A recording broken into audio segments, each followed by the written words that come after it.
Parlez-moi de ce que vous savez de cette fameuse SWAT. Je traduis en anglais, Special Weapons and Tactics, ce sont des forces spéciales américaines pour le coup. La SWAT fait partie des unités spéciales de la police américaine. D'accord. Ce qui n'est pas du tout le même milieu, ce qui en plus n'est pas la même culture. En deux mots, des gens surentraînés, oui. Pour des opérations urbaines. Voilà. Mais qui sont employés, là où on va le voir dans le reportage, presque comme une police municipale. Et c'est là que ça fait un peu peur, parce qu'ils sont surentraînés, extrêmement musclés, avec des armes très, très puissantes. Mais sachant qu'on est dans une société qui a en référence, il y a une culture de l'arme à feu. Donc ça déjà, c'est un point très important. Les Américains. Voyons un peu comment travaillent ces fameuses SWAT dans les villes. C'est dans l'Illinois, à Champaign. C'est parti. Scène ordinaire de la vie quotidienne d'une petite ville du nord des États-Unis. Des hommes casqués, cagoulés, surarmés investissent un quartier. On les appelle les SWAT, des policiers vraiment pas comme les autres, les policiers américains de l'an 2000. Champaign Police, we have a search warrant, open the door! La méthode est brutale, toujours. C'est à coups de bélier qu'ils pénètrent dans les maisons. Les SWAT ont la réputation de ne pas faire dans le détail.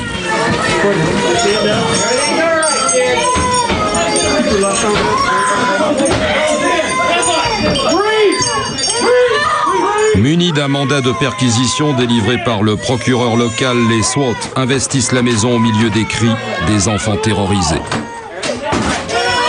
Selon leurs informations, cette maison abriterait de dangereux criminels.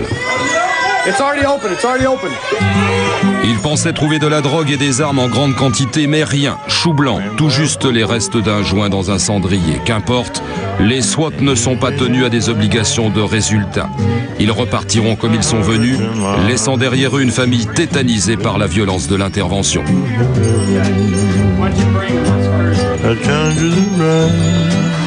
Cela se passait à Champaign, dans l'Illinois, une ville de 68 000 habitants à 2 heures de route de Chicago.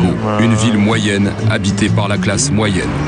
Comme 90% des villes américaines et malgré sa petite taille, son taux de criminalité très bas, la police de la ville s'est équipée d'une brigade de la SWAT. Créée à l'origine pour résoudre les prises d'otages, un peu comme notre GIGN, aujourd'hui les SWAT sont utilisés pour des missions de routine, de police de proximité, mais avec des méthodes de Rambo. Et comme Rambo, leur objectif est d'exhiber une musculature aussi inutile qu'exceptionnelle. Suréquipés, les hommes de la SWAT sont aussi surentraînés. Dans notre équipe, on nous apprend que si on utilise notre arme, on ne tire pas pour blesser, ni pour faire peur. On tire uniquement pour tuer. Donc, quand on tire, on vise en plein cœur. Parce que la loi nous autorise, chaque fois qu'on tire, à utiliser une arme qui tue. Donc chaque fois qu'on tire, c'est pour tuer. Et si on tire, on fera tout notre possible pour tuer. S'il y a un job génial dans le commissariat, c'est vraiment la SWAT. Une des raisons majeures, c'est que tous les gars des SWAT sont fiers d'être les plus musclés de tout le commissariat. On est les meilleurs tireurs, les meilleurs officiers, les plus actifs. Nos standards de sélection sont les plus élevés de toute la police.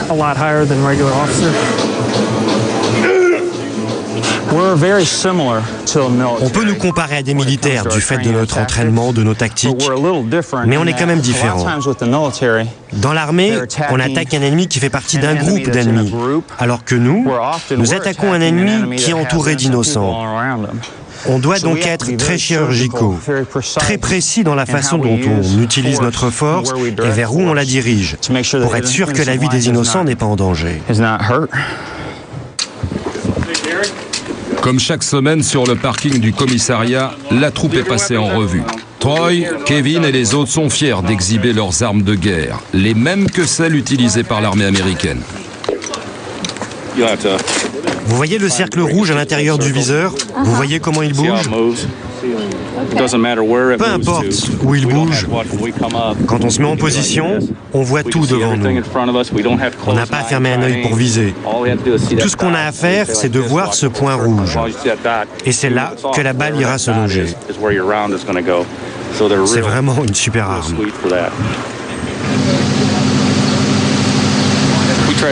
On essaye d'être en sécurité autant que possible. Tout ce qu'on veut, c'est rentrer chez nous tranquillement le soir. Alors tous les moyens de protection sont bons. C'est autant pour notre sécurité.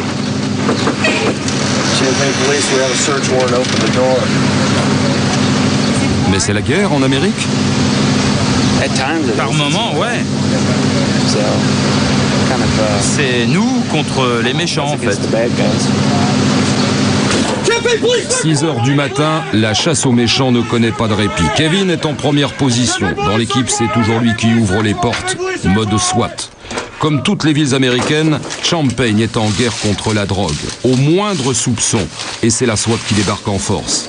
La SWAT de Champaign a fait de tous les habitants ses ennemis potentiels. De toute ma vie, je n'ai jamais eu la police dans ma maison. Vous savez pourquoi ils sont là? Oui. Pourquoi? À cause de mon petit-fils. Ils me l'ont expliqué. Qu'est-ce qu'il a fait? Ils disent qu'ils vendent de la drogue. J'en sais rien, moi. En tout cas, j'ai eu un choc. J'étais sur le point de me lever. J'étais assise sur mon lit quand ils sont arrivés. Je me lève tous les jours à 6 heures du matin.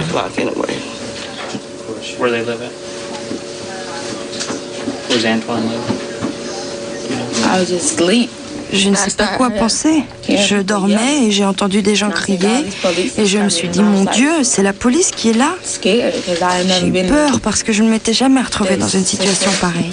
On a tous eu très peur.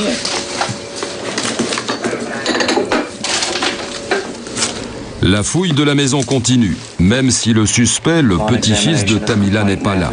Et c'est seulement juste avant le départ de la SWAT qu'elle a droit à la lecture du mandat de perquisition.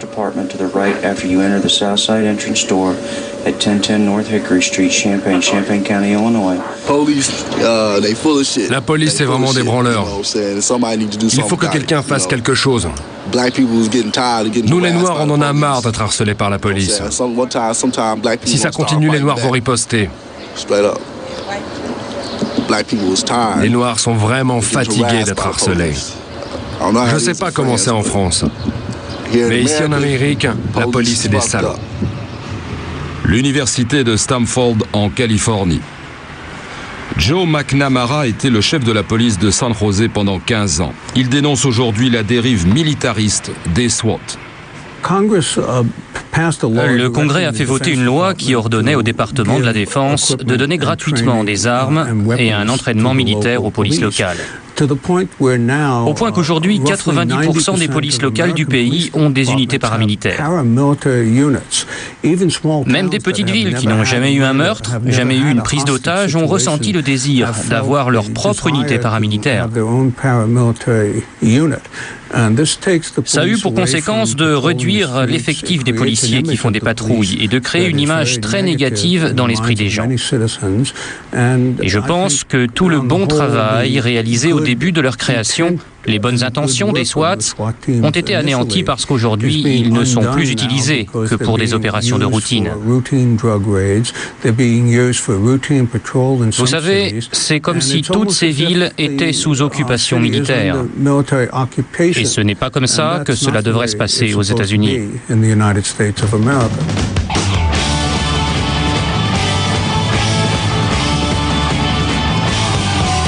Albuquerque, Nouveau-Mexique. Une fois par semaine, l'unité de la SWAT, par 40 degrés à l'ombre, se retrouve dans le désert pour s'entraîner à la mitrailleuse, en tenue de combat, héritée de la guerre du Golfe.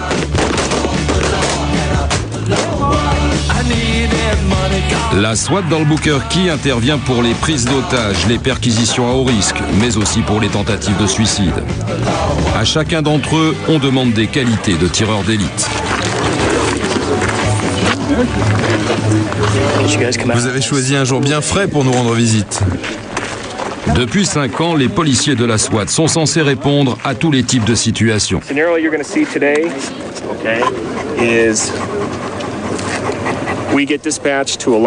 Très souvent, on est appelé pour des personnes déséquilibrées, des gens perturbés. Ils veulent se suicider, soit avec un revolver, parfois avec un couteau, même certaines fois avec une bombe. Chaque situation est différente. L'un des outils efficaces qu'on utilise maintenant, c'est notre chien. said I want you to go or I'm gonna hurt myself. Tired of being here. Tired of being here. Everybody to go. And everybody to stop fighting with my dog. Stop fighting with my dog. Show me your hands. Show me your hands. Stop fighting with my dog. Stop fighting with my dog. Show me your hands. Holster. Stop fighting with my dog. Hands up. Get on your knees. Face away from me. Beaucoup de SWAT ont cette mentalité. Si quelqu'un armé d'un couteau les approche, ils n'ont pas d'autre option que de tirer. Avec l'entraînement qu'on reçoit, nous avons tout un tas d'autres options à notre disposition, ce qui inclut des armes moins mortelles comme les balles en caoutchouc. Le chien aussi. Vous avez vu l'usage qu'on fait de nos chiens? C'est un formidable outil.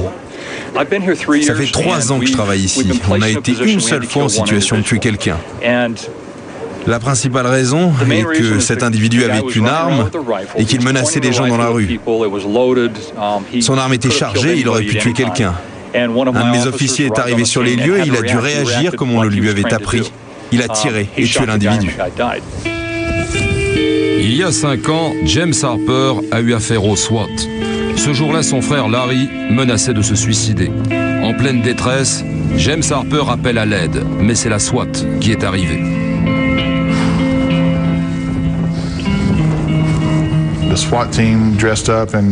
La SWAT est arrivée, ils se sont habillés, ont mis leur tenue de chasse, leur tenue de camouflage. Ils ont sorti leurs armes de guerre sous notre nez. Quand on les a vus charger leurs armes, on s'est dit qu'il fallait les empêcher d'aller plus loin. On a essayé, mais c'était trop tard.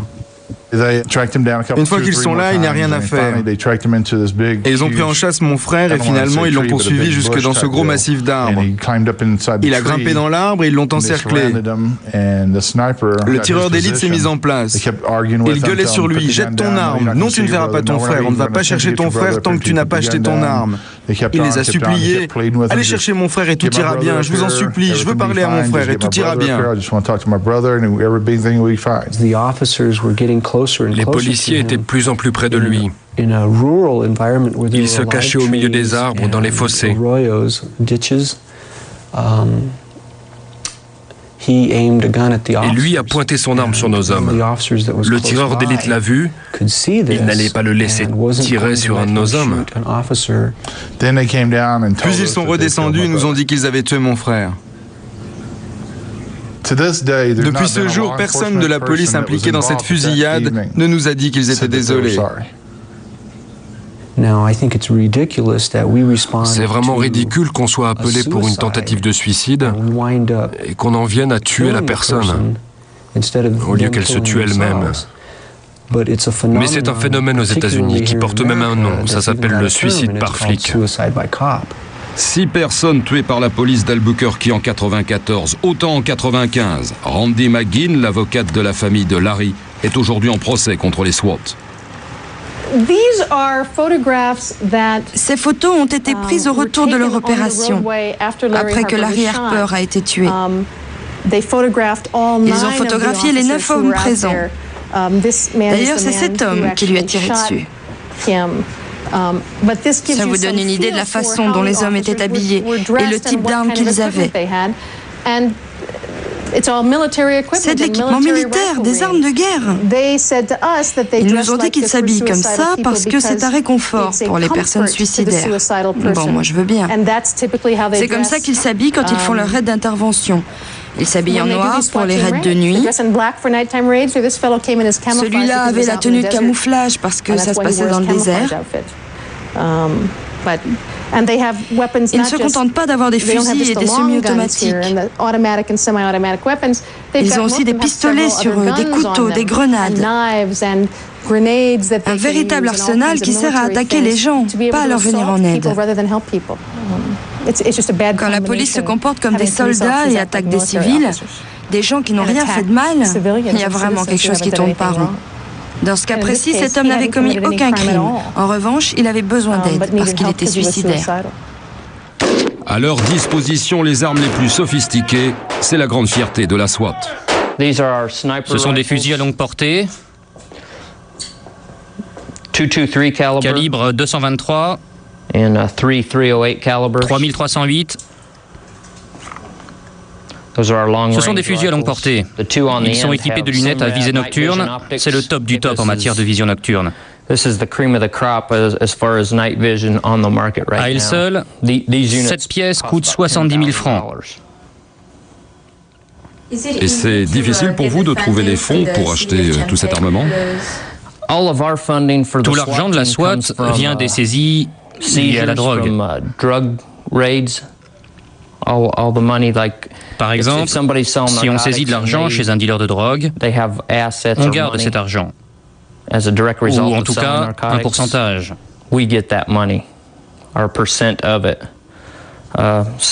Certaines années, on a beaucoup d'argent et d'autres, on en a moins. Les années où tu as beaucoup d'argent, tu achètes les équipements de luxe dont tu rêves depuis longtemps. Et parmi les tout derniers joujoux acquis par la SWAT, un pistolet électrique capable de neutraliser un homme à distance. C'est horriblement douloureux, mais pas mortel. Une arme qu'on utilise depuis peu en France pour neutraliser les pitbulls.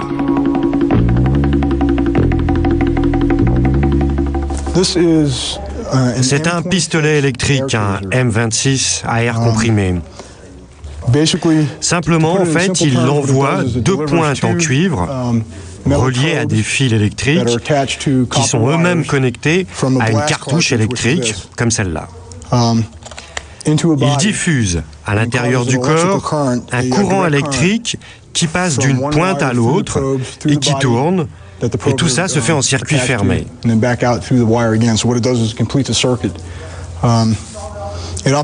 Ça envoie du 50 000 volts à moins de 1 ampère, donc ce n'est pas mortel. Bon, je t'en envoie moins d'1 seconde, ok?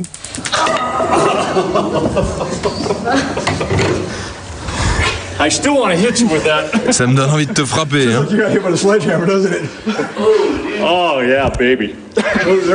Qu'est-ce que vous avez ressenti? Ah, ça fait mal. En fait, tes muscles sont pris de convulsions. Ils se contractent.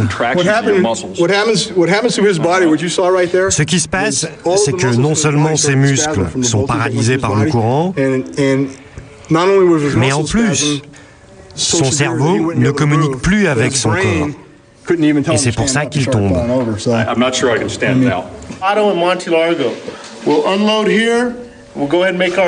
Ce matin-là, la brigade des stupéfiants a demandé à la SWAT d'intervenir pour une opération qualifiée à haut risque.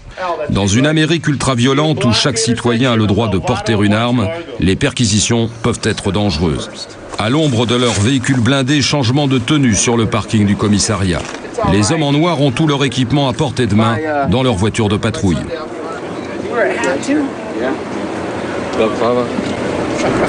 Vous avez vraiment toute la panoplie, les gilets pare-balles, les blindés, les chiens.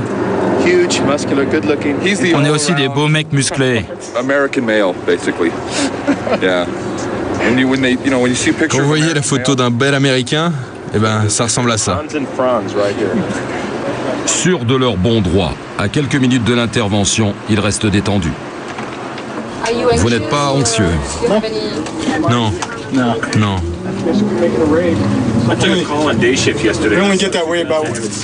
Ce n'est que 5 secondes avant l'assaut qu'on se met en mode de combat. Gang, drogue, délinquance à grande échelle, Albuquerque, à moins de 70 km de la frontière mexicaine, est l'une des 15 villes les plus violentes des États-Unis. À bord de leur véhicule blindé, toutes portes ouvertes pour réagir au plus vite, Mickey, Steve et les autres vont prendre d'assaut une maison dans un quartier résidentiel d'Albuquerque. Mission de la SWAT, sécuriser la maison et neutraliser ses occupants. En 2 minutes, c'est fait. Ça y est, la maison est sécurisée. Et qu'est-ce qu'il y avait dedans? On ne sait pas encore. Mais qu'avez-vous trouvé? Il n'y avait personne. Maintenant, c'est à la brigade des stupes de faire son boulot. Une fois le passage ouvert par la SWAT, la brigade des stupes peut commencer la fouille de la maison.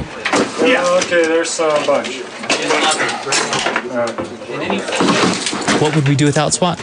Qu'est-ce qu'on ferait sans la SWAT?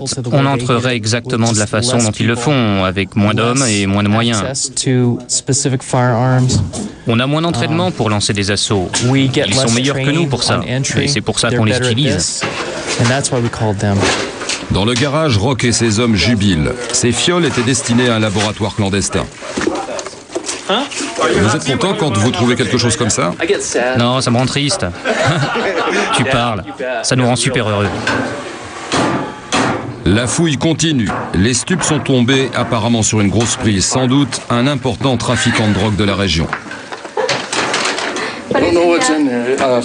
C'est sûrement encore un lot de fusil. Il y a un cadenas. On va le faire sauter.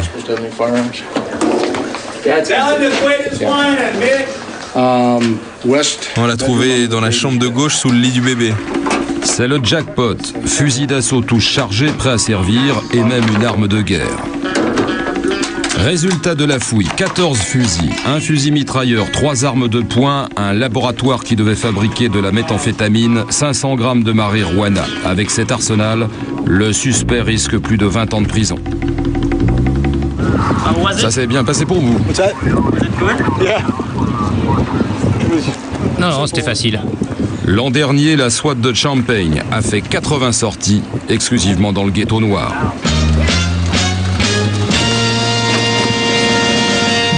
Il est 9h30 sur une information non vérifiée. La SWAT fait sa dernière intervention avant d'aller se coucher.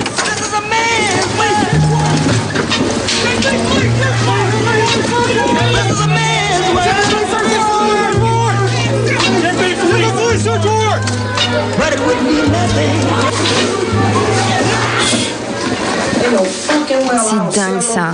Mais je ne vends pas de saleté de drogue, moi. C'est pathétique. Ça me rend malade.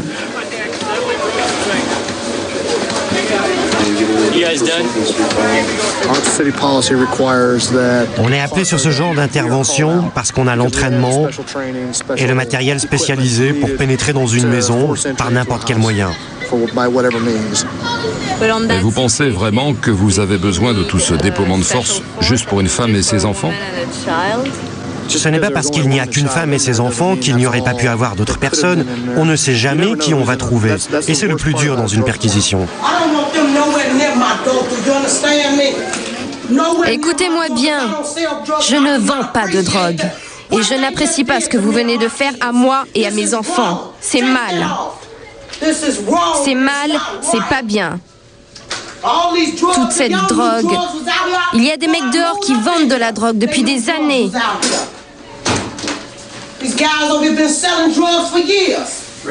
Est-ce que vous avez nettoyé le quartier? Non. Et je ne laisse même pas mes mômes jouer dehors. Et c'est à moi que ça arrive? Ça vous paraît juste? Je travaille tous les jours dur, 10, 12 heures par jour pour m'en sortir. Écoute-moi bien, t'es pas la seule à qui ce genre de choses arrive, ok? C'est la première fois de ma vie que ça m'arrive. Comme souvent, la SWAT a commis une erreur en entrant chez Vanessa. On nous demande de quitter les lieux. Dans 50% des cas, la police rentre bredouille. À New York, le Lyndon Smith Center est un observatoire de la drogue aux États-Unis. Ethan Nadelman milite pour la dépénalisation de l'usage des drogues douces. Il dénonce les atteintes que les SWAT font aux droits les plus basiques des individus. Ce que vous voyez sur ces images, ça montre bien qu'on ignore totalement les conséquences sur les enfants. Regardez les bébés qui pleurent. On se demande ce qui va arriver à ces enfants. Chaque année dans ce pays, des dizaines de milliers d'enfants sont exposés à ce genre de traumatisme. J'imagine mon enfant exposé à des hommes en uniforme noir, le visage masqué, casqué, armé jusqu'aux dents. Ces enfants voient leurs parents humiliés, jetés à terre. Sans compter la présomption d'innocence, qui est bafouée. À Champaign, on ne s'encombre pas de tant de scrupules. Kevin, comme ses autres équipiers, est un SWAT à mi-temps. Le reste de son temps, il est détective en charge des enquêtes criminelles. Pour la plupart directement liées à la drogue, d'où selon lui la justification de cette guerre.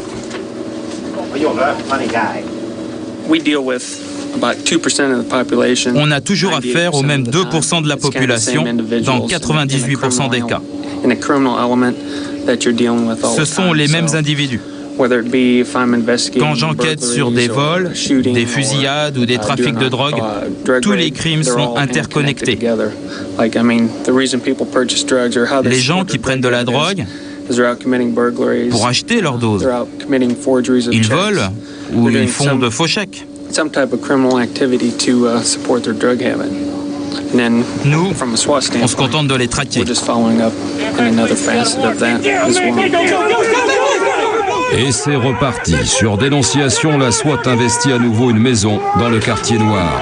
Des voisins affirment avoir vu un homme fumer du crack. Terrifiés sous l'effet de la surprise, les deux occupantes de la maison sont déjà tombées à terre. Même si c'est inutile, les hommes en noir suivent à la lettre la procédure. La maison entière est fouillée. Comme de bons petits soldats, les SWAT obéissent aveuglément aux ordres.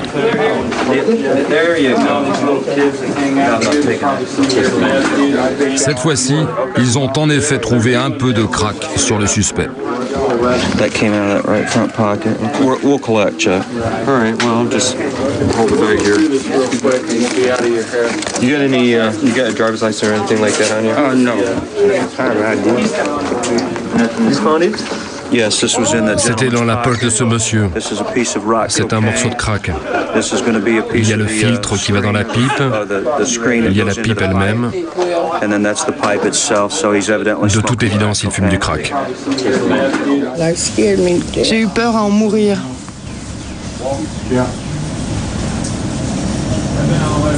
Je n'ai jamais été dans un pétrin pareil. Comme je dis, je ne plaisante pas avec la police. Rien. Même l'alcool, je ne bois même pas. T'inquiète pas, ça va aller. Tu vas être inculpé pour usage de crack. Mais tu as un problème, tu sais. Tu as 57 ans et tu fumes du crack. Tu as un problème. Tu sais, je comprends, il y a beaucoup de gens comme toi dans ce pays qui ont ce problème. Tu comprends ? Tu l'as trouvé dans la maison, la drogue? Non, non, dans la rue, juste avant de venir ici.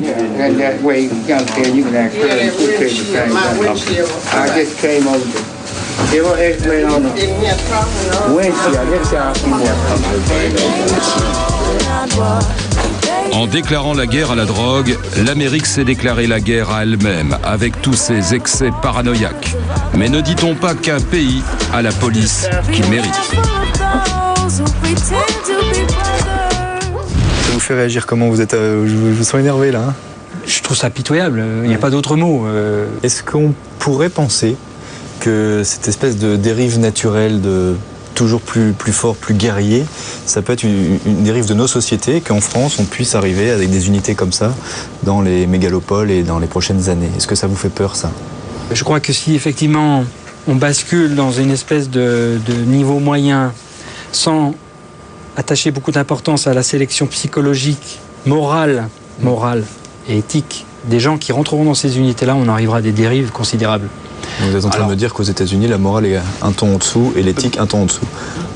Non, pas nécessairement, parce que là encore, il faudrait vraiment avoir une vision globale, une vision d'ensemble. Mais dans le cas particulier de ces hommes, s'ils vraiment ils répondaient sans ironie, sans second degré, là, dans leur cas, oui, ça fait peur. Clairement.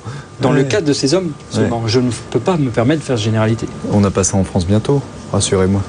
Non. Vous voyez pas ça venir? Non. On est d'accord. Bon. Culturellement, on n'en est pas là.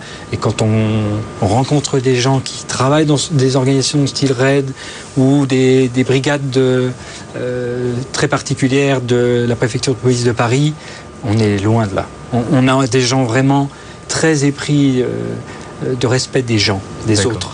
Non. Merci beaucoup de cet éclairage. Je vous laisse à vos études et à toujours aller creuser un peu plus dans ces unités d'élite. Merci à vous d'avoir suivi cette émission. On se retrouve évidemment la semaine prochaine. Ciao.